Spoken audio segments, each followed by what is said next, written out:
Boa tarde.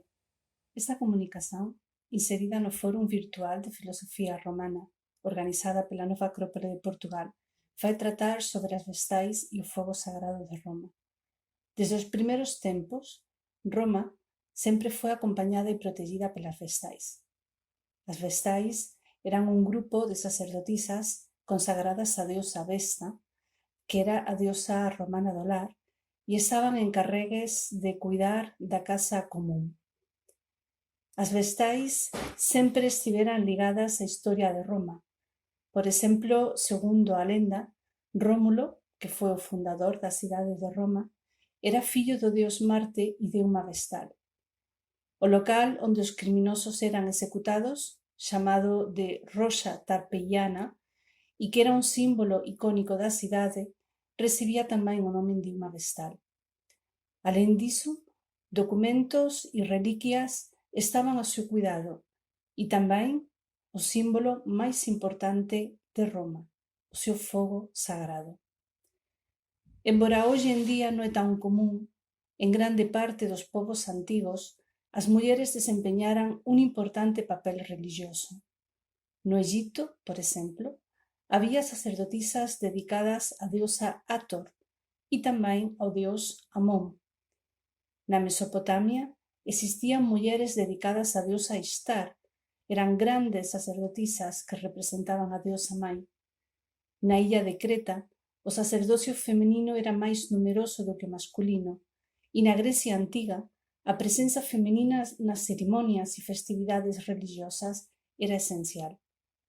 En Roma, moitas das funcións sacerdotais e até sacrificiais eran desenvolvidas por mulleres, o que constituía unha excepción, ya que as mulleres tiñan prohibido realizar sacrificios.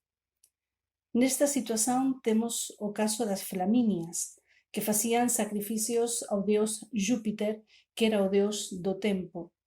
Temos tamén o caso das Virgens Salias, que ofrecían sacrificios na Regia durante os tempos de guerra. E temos o caso tamén de outras mulleres que facían sacrificios en homenaxe á deusa Juno Caprotina no mes de xuño e tamén, e por último, as matronas, que ofrecían flores a Juno Lucina no mes de marzo.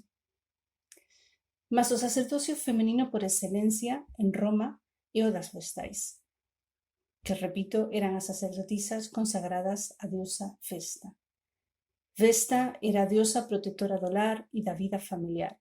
Era representada como unha matrona sentada nun trono e os seus atributos eran a pátera, o cetro, unha toxa, o simpulum, que era como unha especie de copo pequeno con o cual se facían as libacións nos sacrificios e, eventualmente, tamén podía portar un paladio, o palladium, que era unha estatueta pequena da deusa Atena.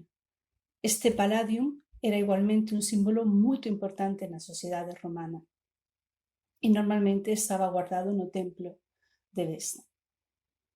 Vesta é geralmente recoñecida como unha das máis antigas personificacións do lar, do fogo e da terra. Ela protexía o fogo sagrado do lar e por esta razón algunhas tradicións consideran tamén a Vesta como a deusa do fogo. O nome de Vesta en grego, Hestia, significa o lugar remoto e íntimo da casa onde o fogo é acceso en homenaxe aos dioses, que os antigos chamaban a estes deuses de penates. A misión máis importante dunha deusa como Vesta era manter o fogo acceso, pois este era un símbolo da vitalidade e da forza que pulsaba nos individuos e nas sociedades antigas. Se o fogo se apagase, era pensado que algún mal irreparável caería sobre eles. Por iso, a custodia do fogo sagrado era unha das questões máis difíceis e delicada en Roma, e en Roma esta misión estaba reservada para as vestais. A custodia do fogo significaba a presenza permanente de unha vestal, fose de día ou de noite. As vigilias eran severas e envolvían unha dura disciplina.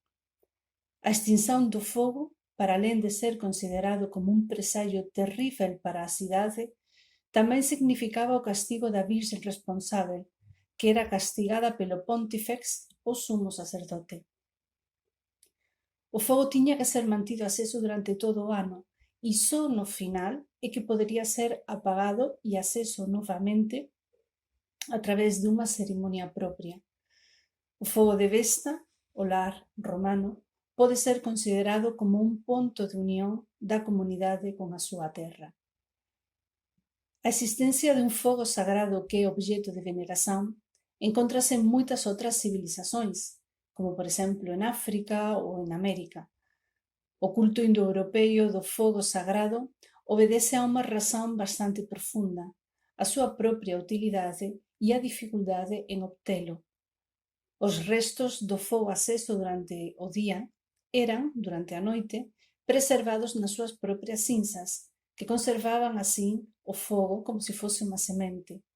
Con o novo día, o fogo era reavivado, facendo desta rutina un ciclo de renovación, purificación e continuidade. Alén do culto do fogo sagrado do lar común, en Roma cada familia tiña o seu propio altar a diosa Vesta, geralmente localizado na entrada da casa. O fogo do lar pasa a ser o corazón da casa, a volta do cual gira toda a vida familiar. Todo se faz en redor dese fogo, desde as rutinas domésticas até as máis espirituais. Mas voltando aos vestais, vamos ver quen eran estas mulleres que estaban encarregues de cuidar do fogo do lar común. Ben, as vestais eran 6. No inicio apenas eran 2, mas depois pasaron a ser 6. E eran escollidas entre os 6 e os 10 anos de idade de entre familias nobres. O sacerdocio duraba 30 anos e estaba dividido en décadas de 3. Nos primeiros 10 anos, as vestais se dedicaban a aprendizar, ao aprendizado, ou seja, a aprender. Nos 10 anos seguintes, as vestais se dedicaban ao sacerdocio en sí, cumprían a súa misión, e nos 10 últimos, elas se dedicaban a ensinar as meninas novas que chegaban para ser futuras vestais. As vestais eran escollidas polo Pontifex Maximus no transcurso dunha cerimonia moito semellante ao rito de casamento romano e eran entregues pelo seu pai. Elas gozaban de moito prestigio e do respeito da sociedade, fruto este respeito da dedicación e o servizo como guardiás do fogo sagrado. Non era invulgar encontrar, por exemplo, unha vestal nas embaixadas de paz. Elas eran tamén invioláveis e ninguén podía impedir a súa pasaxe na cidade. Só se elas quebrasen o seu voto de castidade é que perderían a súa inviolabilidade. Debido ao seu prestigio, as vestais tiñan algunhas prerrogativas. Vamos ver agora algunhas delas. Segundo un testimonio de Séneca o Vello, os faxes dos magistrados tiñan que se curvar diante da presenza de unha vestal, cedendo aliás a pasaxe, como ya tiñamos referido. Outros autores apontan que as vestais eran depositarias de documentos de grande importancia que guardaban até que os seus donos os reclamaban. As sacerdotisas podían receber legados, terras, doazóns, propiedades e até escravos, tanto de forma privada como de forma institucional. E non precisaban de ter un tutor. As mulleres en Roma eran tuteladas pelo pater familia e as vestais non precisaban desta tutela. Outro privilexio das vestais era poder libertar un condenado, mas isto tiña que ser numas condicións especiais. Plutarco conta que si no camiño da vestal se cruzaba un condenado a morte que ía a camiño da súa execución e este encontro era fortuito, e se a vestal juraba que este encontro tiña sido fortuito, ela tiña potestade de libertalo. Outro privilexio que tiñan as vestais é que elas tiñan atribuído un lictor que as precedía nas súas saídas pela cidade. A vestal podía sair livremente pela rúa e normalmente andaban pela cidade en liteiras, como facían as damas de unha posición, de unha alta posición, as damas da nobreza. Era prohibido tamén pasar por baixo da liteira dunha vestal e ir contra esa prohibición era castigado duramente. Outro privilexio que tiñan elas era ter médico particular e tamén servidores, tanto públicos como privados, que as axudaban nas súas tarefas. Podían tamén asistir aos xogos de gladiadores, podían ir ao teatro e nestes locais tiñan un lugar reservado só para elas. A manutención das vestais corría a cargo do Estado, ben pagando en moedas, o sea, monetariamente, mas tamén podían pagar en especie. Como dixemos antes, elas podían receber propiedades e moitas veces as vestais transformaban estes herdades ou estas localizacións en florestas sagradas onde elas realizaban cerimonias. Tudo na realidade estaba pensado e organizado para que a única preocupación das vestais fose ocuparse de que o fogo sagrado estivese sempre aceso. O sea, a súa única preocupación era cumprir a súa misión. E isto era o máis importante, por tanto, tudo que era máis cotidiano era poupado para elas non ter esas preocupacións. Mas para alén do cuidado do fogo sagrado, que era a súa principal tarefa, as vestais tamén realizaban outras funcións. Vamos ver agora algunhas destas funcións. Unha delas era recoller diariamente agua da fonte para a limpeza do templo. A agua non podía entrar en contacto con a terra e os vasos que elas usaban eran especiais con un fundo cóncavo para non tocar a terra. Alén diso, elas non podían usar a agua que viña pelos conductos e, por tanto, tiñan que ir a unha fonte previamente designada para recoller a agua. Esta agua, é claro que tiña que ser pura, tiña que ser unha agua que non estivese contaminada. Nas súas tarefas de limpeza, incluían elas tamén a limpeza dos elementos para os sacrificios en nome de toda a comunidade. Outra función das vestais era cuidar dos obxetos sagrados. No templo de Vesta guardábanse unha serie de obxetos sagrados pelos quais as sacerdotisas eran responsáveis. Segundo Cícero, tratábase de prendas do Estado romano, que eran os obxetos que no seu imaginario máis espiritual garantían a salvación do povo. E como dis antes, dentro do templo estaba guardado tamén o Palladium, que era unha imaxe de Palas Atena que, dicía a lenda, foi trazida por Eneas. Tamén no templo de Vesta se guardaban os penates, que eran os deuses patrios tamén depositados por Eneas. E isto estaba no Penus do templo de Vesta.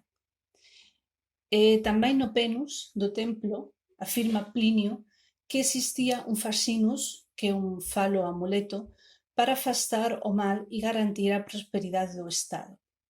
Plinio esclarece tamén que este fascinus non é apenas para, non serve só para como guardián das crianzas, mas tamén dos imperadores.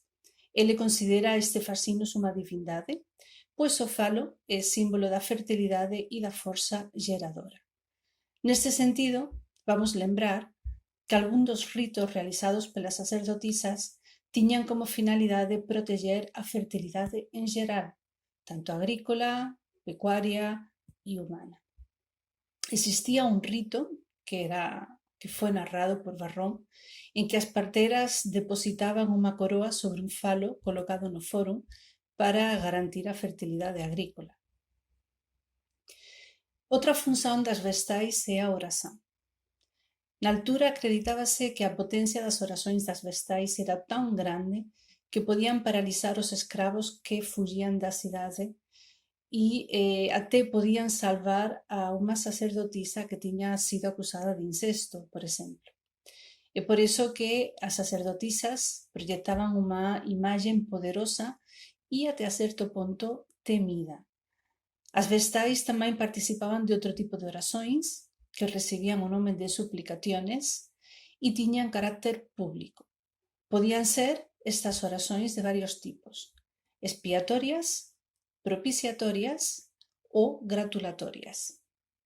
As primeras eran as máis coñecidas e se realizaban cando era necesario restaurar a paz, depois de ter ocurrido acontecimentos desastrosos. As súplicas propiciatorias se realizaban para atraer o favor dos deuses e as gratulações, que eran as máis comúns, eran unha especie de orações de acción de grazas.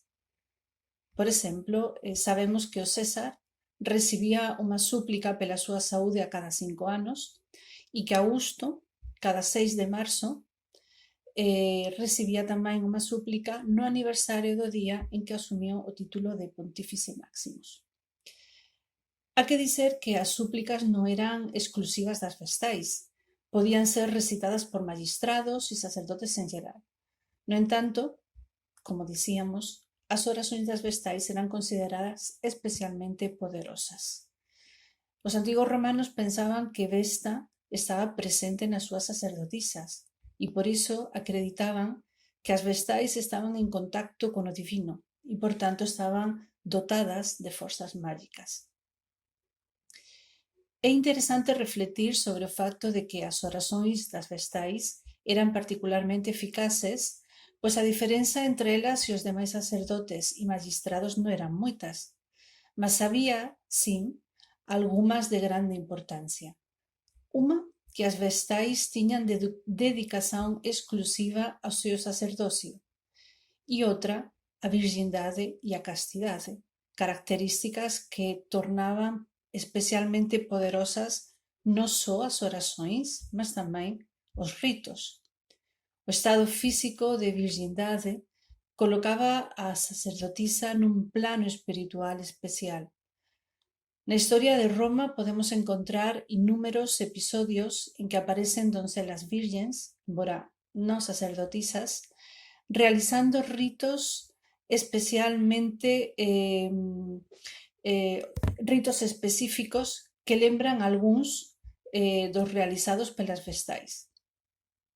En varias ocasións, perante maus presagios ou situacións de perigo exterior, se realizaron ritos executados por 27 virgens que tiñan que cantar un carmen por toda a cidade. En Roma, un carmen era unha especie de verso cantado, unha plegaria expiatoria. A natureza destes rituais era sobre todo lustral, purificadora, embora tamén podían realizar diferentes procesións en favor ou en honra de determinados deuses. E finalmente había outro tipo de funcións realizados pelas vestais que estaban realizados con os sacrificios.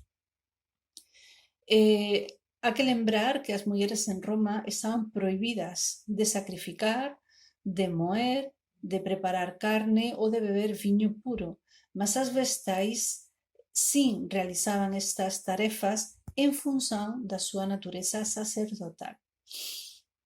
Elas facían as muries, que era unha especie de salmoura, e facían tamén a mola salsa, que era unha mistura de barro torrado e sal cocida, e esa mola salsa era utilizada nos sacrificios.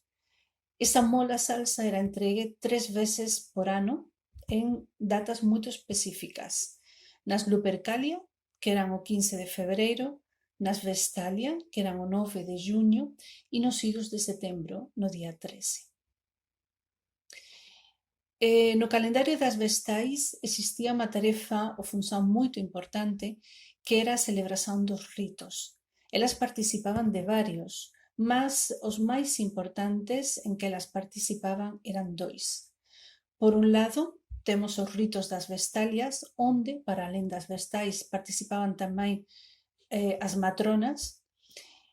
Nas Vestalias as conmemorações duraban unha semana e comezaban no día 7 de xuño con a abertura do penus do templo, que era o lugar máis sagrado e ao cual só as mulleres podían entrar.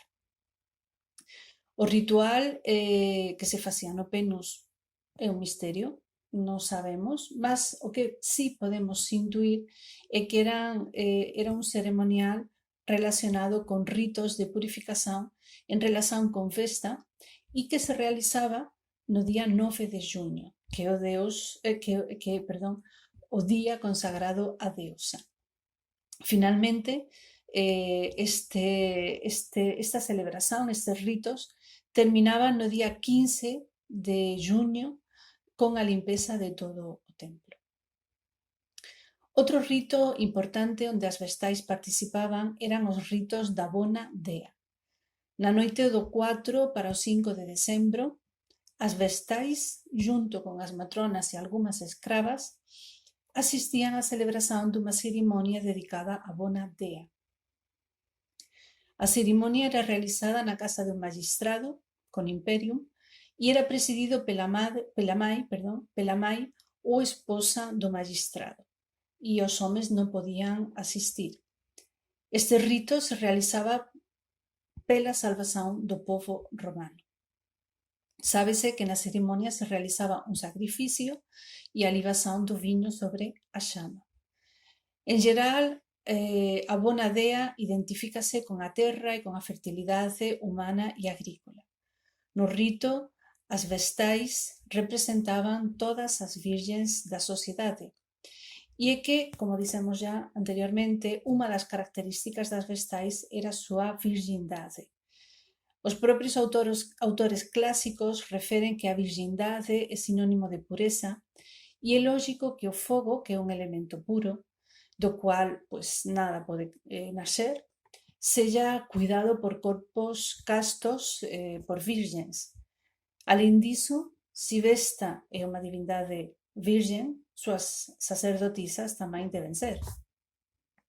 Segundo Dionisio, parece que era costume entre os latinos que as virgens se encarregasen do cuidado do fogo e dos ritos da comunidade. A pesar de todos os privilegios que tiña, a vestal ou as vestais tamén podían ser punidas se cometían falta, e esta punición pois ia depender da gravidade da falta. Por exemplo, se o fogo sagrado se extinguese e fose por culpa de unha vestal, o sea, por non ter cuidado ben dese fogo, a vestal sería castigada, sería punida e sería açoitada con varas pelo Pontifex Maximus, pessoalmente. Mas, se a vestal perdía a virxindade, era enterrada viva. O sella, o castigo por perder a virxindade era moito maior do que o castigo porque o fogo se apagase. E isto era así porque se consideraba que os ritos que a sacerdotisa tiña realizado tendo perdido a súa virxindade estaban contaminados, ya non eran puros, tiñan perdido o seu contacto, a súa relación con o espiritual. Por tanto, o grande crime da vestal non era só perder a virxindade, mas principalmente ter realizado os ritos sendo impura. O enterro da vestal ocurría nunha cámara subterránea que se localizaba na Porta Colina e había toda unha cerimonia para este acontecimento, para este funeral, digamos. A vestal era despollada de todas as súas insignias sacerdotais e era transportada nunha liteira totalmente cuberta con panos pesados e oscuros para evitar que os seus solusos e o seu pranto fose ouvido desde o exterior. Era levada en procesión, totalmente oculta, para o local do sepultamento, e unha vez lá, ela saía tapada con un veu, continuaba oculta, o pontífex pronunciaba unha oración e a vestal descía até o local do seu descanso final aínda cuberta por un veo, sempre ia de cara coberta. Nese local, ela ia encontrar unha lucerna, óleo, agua, pan e leite. E cando acabase, pois a vestal morría de fome. E ese era o seu final. O sea, era ela enterrada en vida. Históricamente, as vestais deixaran de existir a finais do século IV, inicios do século V depois de Cristo, no medio de un enorme número de medidas antipagás que o emperador Teodosio tiña decretado. Non foi un fin abrupto, mas sin un declinio progresivo causado en parte pelo abandono do Estado e en parte pela presión do incipiente cristianismo. A nova religión já tiña as súas propias virgens e as vestais já non interesaban. Por tanto, elas terminaron por desaparecer. No século XVI, paradoxalmente, un historiador e escritor español, Álvar Gómez de Castro, escribiu un tratado sobre as vestais e a súa orde que tiña como obxectivo servir de modelo para un convento de freiras. Por tanto, en certo modo, o espírito delas continuou vivo con outras formas, en outros tempos, noutras circunstancias, mas o espírito continuaba a estar presente. Sirvan estas breves palabras para trazer ao presente a memoria destas mulleres que ocuparan un lugar destacado na sociedade da Roma antiga e que aínda hoxe son recordadas como exemplo de dedicación, entrega e militancia. Moito obrigada.